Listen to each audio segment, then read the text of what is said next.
Hello दोस्तों, आप सभी का स्वागत है मेरा यूट्यूब चैनल सुबह स्टडी पे। तो चलिए शुरू करते हैं आज की क्लास। आज हम लोग पढ़ेंगे जो किरण के बुक है जिसमें प्रीवियस ईयर का क्वेश्चन दिया गया है जिसमें 6300 प्लस जीके जीएस है। तो बढ़ते हैं आगे। आज के पहला क्वेश्चन हो जाएगा, निम्नलिखित में से कौन सा एक जयमंडलीय आरक्षित क्षेत्र नहीं है। तो इसमें बताना है को आपको निम्नलिखित में से कौन सा जयमंडलीय आरक्षित क्षेत्र नहीं है। तो इसमें हो जाएगा दो, यानी कि नल्ला मलाई, ये जयमंडलीय आरक्षित क्षेत्र नहीं है। भारत के पहला कहेगा जयमंडलीय आरक्षित क्षेत्र कौन सा है, तो ये हो जाएगा नीलगिरी, जिसकी स्थापना कब हुआ था 1986 में।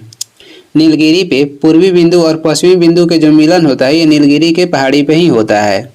नीलगिरी की सबसे ऊंचा चोटी कहेगा तो हो जाएगा दोदा बेटा, जिसकी ऊंचाई है 2637 मीटर। जो पंचमढ़ी है ये सतपुड़ा पर्वत के भाग है और ये मध्य प्रदेश में स्थित है। जो सतपुड़ा पर्वत है इसकी सबसे ऊंची चोटी कहेगा तो धूपगढ़ हो जाएगा। आगे देखेंगे 50 नंबर है, गांधी सागर बांध निम्नलिखित में से किसका भाग है। तो गांधी सागर जो बांध है ये निम्नलिखित में से चंबल नदी का भाग है, यानी कि चंबल परियोजना के भाग है। और गांधी सागर बांध जो है ये मध्य प्रदेश में स्थित है। कोसी परियोजना कहेगा तो ये विस्तृत रूप से है बिहार में। दामोदर घाटी परियोजना, दामोदर नदी घाटी परियोजना की स्थापना कब हुआ था 1948 में हुआ था और ये भारत के पहला घाटी निगम था। भाखड़ा नागल परियोजना किस नदी पे है, तो ये सतलज नदी पे है और ये पंजाब और हिमाचल प्रदेश के सीमा पर स्थित है। आगे बढ़ेंगे 51 नंबर हो जाएगा, सांभर झील राजस्थान के निम्नलिखित नगरों में से किसके निकटतम है। सांभर झील राजस्थान के निम्नलिखित नगरों में से किसके निकटतम है। तो जो सांभर झील है ये जयपुर के निकटतम है। राजस्थान के प्रवेश द्वार किसे कहते हैं, तो राजस्थान के प्रवेश द्वार कहते हैं भरतपुर को। गुलाबी शहर या भारत के पेरिस किसे कहते हैं, तो ये कहते हैं जयपुर को। झील नगरी, झीलों के नगरी है, झील नगरी शहर किसे कहते हैं, तो उदयपुर को झीलों के नगरी कहते हैं। सूर्य नगरी किसे कहते हैं, तो जोधपुर को सूर्य नगरी कहा जाता है। आगे देखेंगे 52 नंबर हो जाएगा, निम्नलिखित राज्यों में से किस एक का कुल वन क्षेत्र न्यूनतम है। तो इसमें न्यूनतम वन क्षेत्र वाला राज्य हो जाएगा हरियाणा। और हरियाणा जो राज्य है ये हरियाणा जो राज्य है 2011 के जनगणना के अनुसार ये सबसे कम लिंगानुपात वाला राज्य है और यहाँ पे 1000 पुरुष पर 879 महिलाएं हैं। सबसे अधिक लिंगानुपात वाला राज्य कहेगा तो ये हो जाएगा केरल, 1000 पुरुष पे 1084 महिलाएं। और सर्वाधिक कहेगा वन क्षेत्र वाला राज्य कौन सा है, तो सर्वाधिक वन क्षेत्र वाला राज्य हो जाएगा मध्य प्रदेश। किस राज्य की जनसंख्या सबसे कम है, तो सिक्किम की जनसंख्या सबसे कम है। क्षेत्रफल के अनुसार सबसे छोटा राज्य कहेगा तो ये हो जाएगा गोवा और जनसंख्या के अनुसार सबसे छोटा राज्य हो जाएगा सिक्किम। आगे बढ़ेंगे, अगला क्वेश्चन हो जाएगा 53 नंबर है, देश में सबसे बड़ा सार्वजनिक क्षेत्र का उपक्रम यानी कि अंडरटेकिंग कौन सा है, तो ये हो जाएगा रेल परिवहन। देश में सबसे बड़ा सार्वजनिक क्षेत्र का उपक्रम कौन सा है, तो रेल परिवहन है। भारत में रेलवे की शुरुआत 16 अप्रैल 1853 को हुआ था मुंबई से थाणे के बीच। जो भारत में रेल का स्थान है ये एशिया में पहला आता है। एशिया में भारतीय रेल के स्थान पहला है और विश्व में कहेगा तो दूसरा हो जाएगा। भारत में वायु परिवहन की शुरुआत कब हुआ था, तो 1911 में हुआ था। आगे देखेंगे, अगला क्वेश्चन हो जाएगा 54 नंबर है, भाखड़ा नांगल बांध किस राज्य में स्थित है, तो ये स्थित है हिमाचल प्रदेश और पंजाब के सीमा पे। जो गंडक परियोजना है ये उत्तर प्रदेश और बिहार के संयुक्त परियोजना है। टिहरी बांध भागीरथी नदी पे किस राज्य में स्थित है, तो ये उत्तराखंड में भागीरथी नदी पे स्थित है। कोयना परियोजना स्थित है महाराष्ट्र में। 55 नंबर हो जाएगा, उत्तराखंड राज्य की राजधानी निम्नलिखित में से कहाँ पे है, तो उत्तराखंड राज्य की राजधानी हो जाएगा देहरादून। इलाहाबाद के संधि कब हुआ था, तो इलाहाबाद के संधि हुआ था 1765 में। हरिद्वार जो शहर है ये गंगा नदी के तट पे बसा है। और रांची हो जाएगा झारखंड राज्य की राजधानी। आगे देखेंगे, अगला क्वेश्चन हो जाएगा, अगला क्वेश्चन है स्वर्णिम चतुर्भुज योजना किस से संबंधित है। स्वर्णिम चतुर्भुज जो योजना है ये किस क्षेत्र से संबंधित है, तो ये संबंधित है किससे, तो ये संबंधित है सड़क मार्ग से। स्वर्णिम चतुर्भुज योजना सड़क मार्ग से संबंधित है और ये 4 महानगरों को जोड़ता है जिसमें हो जाएगा दिल्ली, मुंबई, चेन्नई और कोलकाता। इसकी लंबाई कहेगा, इसकी कुल लंबाई हो जाएगा 5846 किलोमीटर और ये भारत की सबसे बड़ी परियोजना है। जो स्वर्णिम चतुर्भुज योजना है ये भारत की सबसे बड़ी परियोजना हो जाएगा। सागरमाला के संबंध करेगा किससे है, तो सागरमाला के संबंध हो जाएगा बंदरगाह से और भारतमाला के संबंध हो जाएगा सड़क मार्ग से यानी कि राजमार्ग से। आगे देखेंगे 57 नंबर हो जाएगा, निम्न में से कौन खरीफ फसल नहीं है, तो इसमें जो बरसीम है ये खरीफ फसल नहीं है। जो खरीफ फसल कहेगा तो इसमें मक्का हो जाएगा, चावल हो जाएगा और कपास हो जाएगा। खरीफ फसल की जो बुआई होती है ये होती है जून जुलाई में। खरीफ फसल की बुआई जून जुलाई में होती है और रबी फसल की कहेगा बुआई कब होता है, तो अक्टूबर नवंबर में होता है। रबी फसल में आ जाएगा गेहूँ, सरसों, चना, मटर, ये सब क्या है, तो रबी फसल है। 58 नंबर देखेंगे, दक्षिण भारत का सर्वोच्च पर्वत शिखर कौन सा है, तो ये हो जाएगा अनाईमुद्दी, जिसकी ऊंचाई कहेगा तो 2696 मीटर है और ये अन्नामलाई पर्वत में स्थित है। नीलगिरी की सबसे ऊंची चोटी कहेगा तो ये हो जाएगा दोदा बेटा और इसकी ऊंचाई है 2637 मीटर। महेंद्रगिरी पर्वत को पूर्वी घाट के उपनाम से जानते हैं, यानी कि पूर्वी घाट का उपनाम हो जाएगा महेंद्रगिरी। जो कृष्णा नदी है ये महाबलेश्वर के पहाड़ी से निकलती है। आगे देखेंगे 59 नंबर हो जाएगा, काराकोरम पर्वत श्रेणी की पूर्व नाम क्या है, तो काराकोरम पर्वत श्रेणी के पूर्व नाम हो जाएगा कृष्णगिरी। क्या हो जाएगा, कृष्णगिरी। भारत की सबसे ऊंची चोटी कहेगा तो केटू हो जाएगा, इसकी ऊंचाई हो जाएगा 8611 मीटर। केटू की ऊंचाई कितनी है, तो 8611 मीटर। माउंट एवरेस्ट को सागर माथा के नाम से कहाँ पे जाना जाता है, तो नेपाल में माउंट एवरेस्ट को सागर माथा के नाम से जानते हैं। 60 नंबर क्वेश्चन हो जाएगा, टिहरी बांध किस राज्य में स्थित है, तो जो टिहरी बांध है ये स्थित है कहाँ पे, तो ये स्थित है उत्तराखंड में और किस नदी पे, तो भागीरथी नदी पे। माता टीला परियोजना ये उत्तर प्रदेश में है और किस नदी पे, तो बेतवा नदी पे। माता टीला परियोजना बेतवा नदी पे उत्तर प्रदेश में है। हंसदेव बंगा परियोजना कहेगा तो ये स्थित है छत्तीसगढ़ में और तवा परियोजना मध्य प्रदेश में है तवा नदी पे। आगे देखेंगे 61 नंबर हो जाएगा, भारत के सबसे ऊंचा जलप्रपात कौन सा है, तो भारत के सबसे ऊंचा जलप्रपात हो जाएगा कुचिकल जलप्रपात, जिसकी ऊंचाई है 455 मीटर और ये किस नदी पे है, तो ये वराही नदी पे स्थित है। कहाँ पे, तो कर्नाटक राज्य में। और पहले कौन था, तो जोगिया गोरसापा था और ये जो है जलप्रपात किस नदी पे है, शरावती नदी पे है। नर्मदा नदी पे धुआंधार जलप्रपात स्थित है। धुआंधार जलप्रपात नर्मदा नदी पे है। 62 नंबर देखेंगे, झूम कृषि करने वाली मुख्य जनजाति कौन है, तो झूम कृषि करने वाली मुख्य जनजाति हो जाएगी गारो जनजाति, जो कि मेघालय में पाई जाती है। जारवा जनजाति कहाँ पाई जाती है, अंडमान एवं निकोबार में। भील जनजाति पाई जाती है मध्य प्रदेश, राजस्थान, मध्य प्रदेश हो जाएगा, राजस्थान हो जाएगा और महाराष्ट्र हो जाएगा। संथाली जनजाति कहेगा तो बिहार, झारखंड, बंगाल, राजस्थान ये सभी पाई जाती है। संथाली जनजाति ये सभी राज्यों में पाई जाती है। आगे देखेंगे 63 नंबर हो जाएगा, बांग्लादेश की सीमा से मिलने वाला राज्य कौन सा है, तो बांग्लादेश की सीमा से मिलने वाला इसमें राज्य हो जाएगा, ऑप्शन के अनुसार इसमें हो जाएगा त्रिपुरा। बांग्लादेश से सटने वाली भारतीय राज्यों की संख्या कितनी हो जाएगी, तो ये हो जाएगी 5 और ये कौन कौन सा है, असम हो जाएगा, त्रिपुरा हो जाएगा, मेघालय हो जाएगा, बंगाल हो जाएगा और मिजोरम हो जाएगा। ये पांच भारतीय राज्य और ये किससे सटता है, तो बांग्लादेश, यानी किससे लगा है, तो बांग्लादेश के साथ है। इसका ट्रिक कहेगा तो ये हो जाएगा एटीएम पमी का। ए से हो जाएगा असम, टी से त्रिपुरा, एम से मेघालय, प से पश्चिम बंगाल, मी से हो जाएगा मिजोरम। ये 5 राज्य बांग्लादेश की सीमा से सटा हुआ है। भारत है ये सर्वाधिक अपनी स्थल सीमा बांग्लादेश के साथ ही साझा करता है 4096 किलोमीटर और सबसे कम करता है अफगानिस्तान के साथ 106 किलोमीटर। सबसे कम अफगानिस्तान के साथ 106 किलोमीटर। आगे देखेंगे, और बांग्लादेश के साथ लगने वाला सर्वाधिक किस राज्य की सीमा है, तो सर्वाधिक लगता है बंगाल का, यानी कि पश्चिम बंगाल की सीमा सर्वाधिक लगता है बांग्लादेश से।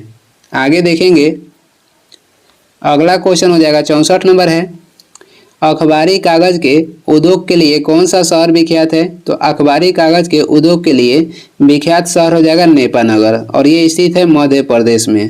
पेठा के लिए प्रसिद्ध शहर कौन सा है? तो ये हो जाएगा आगरा। हीरा व्यापार के लिए प्रसिद्ध शहर हो जाएगा सूरत।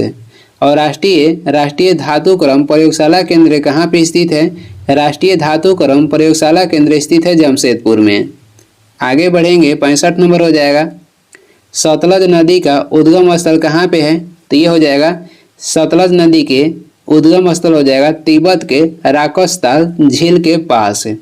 लूनी नदी कहाँ से निकलती है? तो ये भारत से निकलती है और भारत में ही समा जाती है।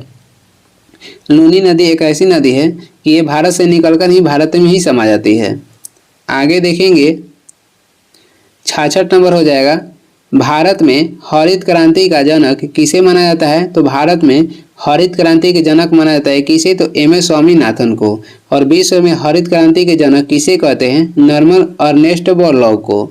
यानी कि नॉर्मन अर्नेस्ट बोरलॉग को विश्व में हरित क्रांति के जनक के रूप में जानते हैं और भारत में कहेगा तो एम.एस. स्वामीनाथन हो जाएंगे। भारत में हरित क्रांति की शुरुआत हुआ था 1967-68 में। इलेक्ट्रॉन के खोज कौन किए थे? तो जे थॉमसन किए थे। कब? तो 1897 में। आगे देखेंगे, 67 नंबर हो जाएगा, राष्ट्रीय स्मार्ट गवर्नमेंट संस्थान कहाँ पे स्थित है? राष्ट्रीय स्मार्ट गवर्नमेंट संस्थान कहाँ पे स्थित है? तो ये स्थित है हैदराबाद में। और राष्ट्रीय ग्रामीण एवं विकास संस्थान की स्थापना हुआ था 1977 में और ये हैदराबाद में ही स्थित है। सूती वस्त्र के केंद्र किसे कहते हैं या भारत के आर्थिक राजधानी कहेगा? तो इसे मुंबई को कहा जाता है। राष्ट्रीय चमड़ा अनुसंधान केंद्र ये चेन्नई में स्थित है और राष्ट्रीय रासायनिक प्रयोगशाला केंद्र ये पुणे में स्थित है। 68 नंबर हो जाएगा, वृंदावन गार्डन कहाँ पे स्थित है? तो वृंदावन गार्डन स्थित है कहाँ पे? तो मैसूर में। और मुगल गार्डन कहाँ पे स्थित है? मुगल गार्डन स्थित है राष्ट्रपति भवन में। अब इसका नाम बदलकर अमृत उद्यान कर दिया गया है। राष्ट्रपति भवन में जो मुगल गार्डन है इसका नाम बदलकर अमृत उद्यान कर दिया गया है। मथुरा शहर यमुना नदी के तट पे स्थित है। आगे देखेंगे, न्यूनतम साक्षरता वाला प्रदेश कौन सा है? तो इसमें हो जाएगा उत्तर प्रदेश। और अधिक साक्षरता वाला प्रदेश हो जाएगा केरल। भाषा के आधार पर गठित होने वाला प्रथम राज्य कौन सा है? तो ये हो जाएगा आंध्र प्रदेश 1953। बिहार बंगाल से अलग हुआ था 1912 में। सबसे बड़ा राज्य क्षेत्रफल के अनुसार कहेगा तो राजस्थान हो जाएगा और सबसे छोटा कहेगा क्षेत्रफल के अनुसार तो ये हो जाएगा गोवा। 70 नंबर क्वेश्चन देखेंगे, 70 नंबर हो जाएगा, निम्नलिखित में से कौन सा कथन सत्य नहीं है? तो देखते हैं, महानदी का उद्गम स्थल छत्तीसगढ़ में है, ये सही है। जो महानदी है ये छत्तीसगढ़ के सिहवा से निकलती है। गोदावरी नदी का उद्गम स्थल महाराष्ट्र में है, ये भी सही है। जो गोदावरी नदी है यह महाराष्ट्र के त्र्यंबक गांव से निकलती है। कावेरी नदी का उद्गम स्थल आंध्र प्रदेश है और ये गलत है। कावेरी नदी ब्रह्मगिरी पहाड़ी से कर्नाटक से निकलती है, आंध्र प्रदेश से नहीं, ये निकलती है कर्नाटक से। ब्रह्मगिरी की पहाड़ी कर्नाटक से कावेरी नदी निकलती है। ताप्ती नदी का उद्गम स्थल कहेगा तो मध्य प्रदेश के सतना हो जाएगा और ये सही है। तो इसमें कह रहा था कौन सा कथन गलत है? तो इसमें कथन 3। आगे देखेंगे, केंद्रीय जल एवं विद्युत शोध केंद्र कहाँ पे स्थित है? तो ये स्थित है खड़गवासला में। केंद्रीय जल एवं विद्युत शोध केंद्र कहाँ पे स्थित है? खड़गवासला में स्थित है। जामनगर किसके लिए प्रसिद्ध है? तो यहाँ पर तेल परिष्करण क्षेत्र। आगे देखेंगे, 72 नंबर हो जाएगा, भारत तथा चीन के बीच सीमा बनाने वाली रेखा कौन सी है? तो भारत और चीन के बीच सीमा रेखा बनाती है मैकमोहन रेखा और इसका निर्धारण हुआ था 1914 में और कहाँ पे? तो यह हुआ था शिमला में। डुरंड रेखा का निर्धारण कब हुआ था? 1896 में और ये पाकिस्तान एवं अफगानिस्तान के बीच है। रेडक्लिफ रेखा के निर्धारण हुआ था 15 अगस्त 1947 में और ये भारत और पाकिस्तान के बीच सीमा बनाती है। 73 नंबर हो जाएगा, भाखरा नागल बांध स्थित है। तो भाखरा नागल बांध स्थित है किस नदी के तट पे? तो सतलज नदी के तट पे। और गांधी सागर बांध भी सतलज नदी के तट पर स्थित है। रावी नदी के तट पर स्थित है थीन बांध, किस राज्य में? तो हिमाचल प्रदेश में। अस्किनी जो है अस्किनी नदी के कहेगा, अस्किनी किस नदी के प्राचीन नाम है? तो ये चिनाब नदी के प्राचीन नाम हो जाएगा अस्किनी। आगे देखेंगे, 74 नंबर हो जाएगा, सर्वाधिक जनसंख्या वाला शहर कौन सा है? तो ये विश्व में कह रहा है कि सर्वाधिक जनसंख्या वाला शहर कौन सा है? जापान के टोक्यो हो जाएगा। दिल्ली यमुना नदी के तट पर स्थित है लंदन का आएगा तो टेम्स नदी के तट पे, और न्यूयॉर्क हो जाएगा हडसन नदी के तट पे। 75 नंबर देखेंगे, भारत में सबसे लंबा नदी पर बना पुल कहाँ पे स्थित है? तो भारत में सबसे लंबा नदी पे बना पुल स्थित है कहाँ पे? तो असम में स्थित है, जिसका नाम है भूपेन हजारिका पुल। लंबाई कहेगा तो लंबाई इसका हो जाएगा 9.15 किलोमीटर। लंबाई है 9.15 किलोमीटर। और किस नदी पे है? तो लोहित नदी पे, और ये ब्रह्मपुत्र नदी की सहायक नदी है। आगे देखेंगे 76 नंबर हो जाएगा, भारत का विशालतम क्षेत्रफल वाला राज्य कौन सा है? तो भारत के विशालतम क्षेत्रफल वाला राज्य हो जाएगा राजस्थान। और सर्वाधिक जनसंख्या वाला राज्य कहेगा तो उत्तर प्रदेश हो जाएगा। सोयाबीन उत्पादन में अग्रणीय राज्य हो जाएगा मध्य प्रदेश। 77 देखेंगे, भारत के किस शहर में दूसरे राज्यों से सर्वाधिक प्रवासी आते हैं? तो भारत के दिल्ली शहर में दूसरे राज्यों से सर्वाधिक प्रवासी आते हैं। भारत के आर्थिक राजधानी किसे कहते हैं? तो मुंबई को भारत के आर्थिक राजधानी कहा जाता है। 78 नंबर क्वेश्चन हो जाएगा, नमक की सर्वाधिक उत्पादक राज्य कौन करता है? तो नमक का सर्वाधिक उत्पादक करने वाला राज्य हो जाएगा गुजरात, और ये कपास उत्पादन में भी अग्रणी राज्य है। कॉफी उत्पादन में अग्रणी राज्य कहेगा तो कर्नाटक हो जाएगा, और तिलहन उत्पादन में या सोयाबीन उत्पादन में अग्रणी राज्य मध्य प्रदेश है। 79 नंबर क्वेश्चन है, भारत इसका सबसे बड़ा उत्पादक एवं निर्यातक है? तो भारत कह रहा है तो माइका का सर्वाधिक उत्पादक एवं निर्यातक देश है। राजस्थान के खेतड़ी ये प्रसिद्ध है तांबा उत्पादन के लिए। जो राजस्थान के खेतड़ी है ये किस लिए प्रसिद्ध है? तो तांबा उत्पादन के लिए प्रसिद्ध है। वैसे कहेगा किस राज्य में तांबा का उत्पादन सबसे अधिक होता है? तो मध्य प्रदेश में। जिंक के उत्पादन किस राज्य में अधिक होता है? तो राजस्थान में। आगे देखेंगे अगला क्वेश्चन हो जाएगा 80 नंबर है, भारत में रेलवे स्टेशनों की संख्या लगभग में कितनी है? तो लगभग में है 8000। सर्वाधिक लंबा कहेगा रेलवे प्लेटफॉर्म कौन सा है? तो ये कर्नाटक में स्थित है हुबली। इसकी लंबाई कहेगा तो 1.5 किलोमीटर है। आगे देखेंगे 81 नंबर हो जाएगा, मणिपुर की राजधानी कहाँ पे है? तो मणिपुर राज्य की राजधानी हो जाएगा इम्फाल।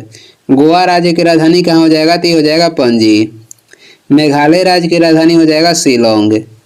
82 नंबर देखेंगे, किसे नवाबों का शहर कहते हैं? नवाबों के शहर किसे कहते हैं? तो ये कहते हैं लखनऊ को। नवाबों के शहर लखनऊ को कहते हैं। और इलाहाबाद के वर्तमान में नाम हो गया प्रयागराज, और प्रयागराज को ईश्वर का निवास स्थान कहते हैं।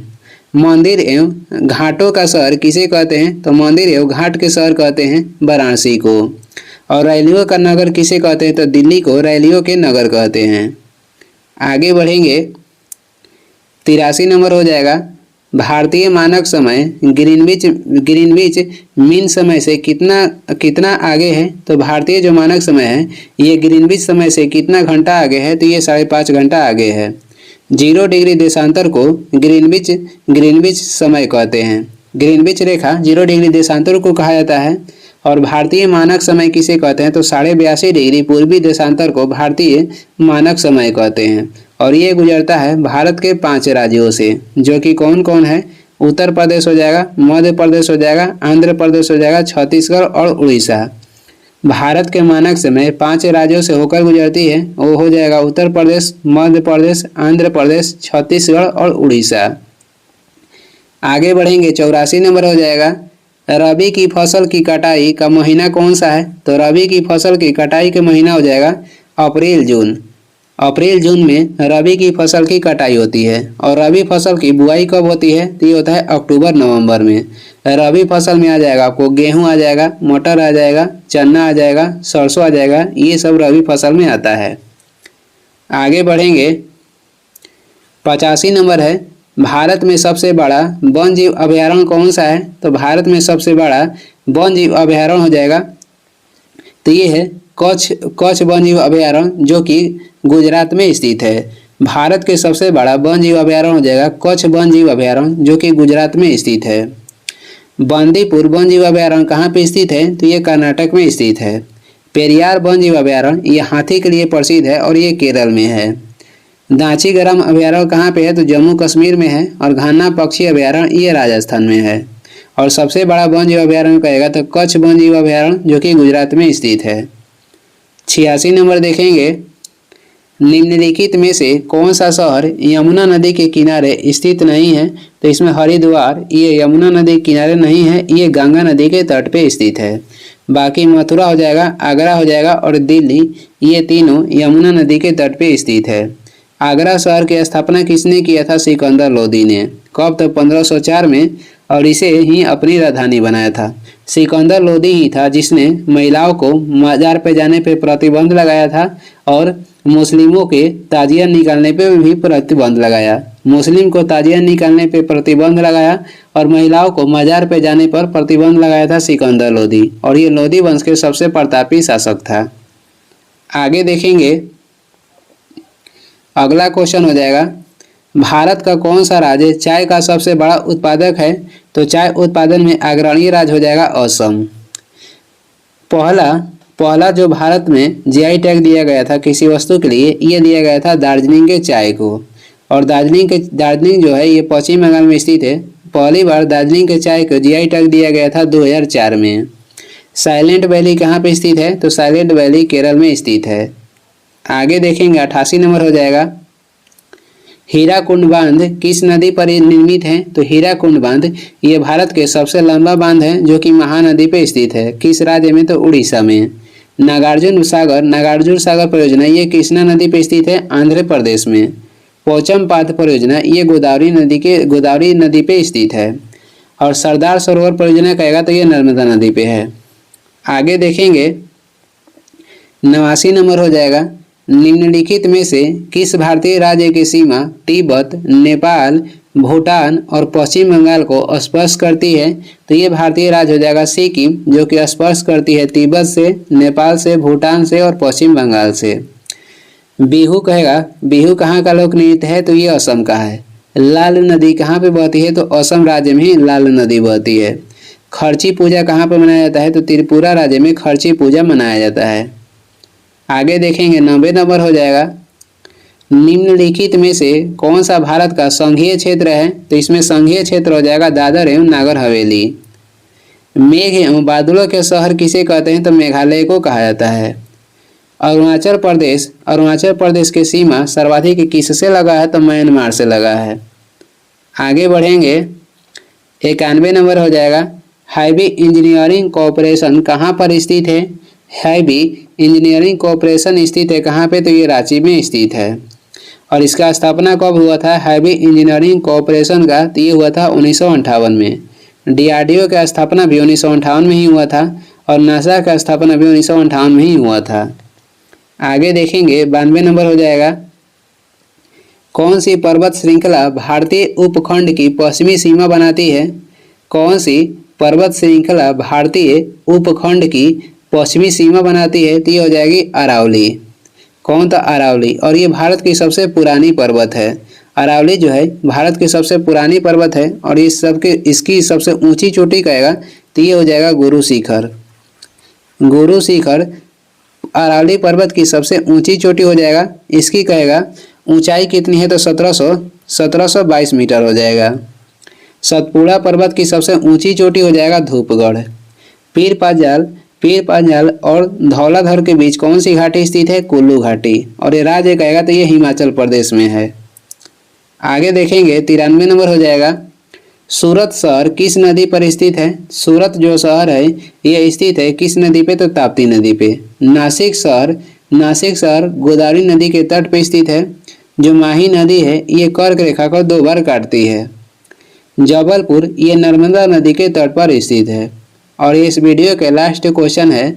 वीडियो को लास्ट तक देखने के लिए धन्यवाद। वीडियो पसंद आ रहा है तो लाइक कर दें, चैनल पर नए हैं सब्सक्राइब कर दें। कुछ सुझाव एवं सलाह देना है तो कमेंट करके ज़रूर बताएं। और इसका पीडीएफ चाहिए तो डिस्क्रिप्शन में टेलीग्राम के लिंक है, वहां से डाउनलोड कर लीजिए या टेलीग्राम पे सर्च भी कर सकते हैं सुबह स्टडी। Thank you.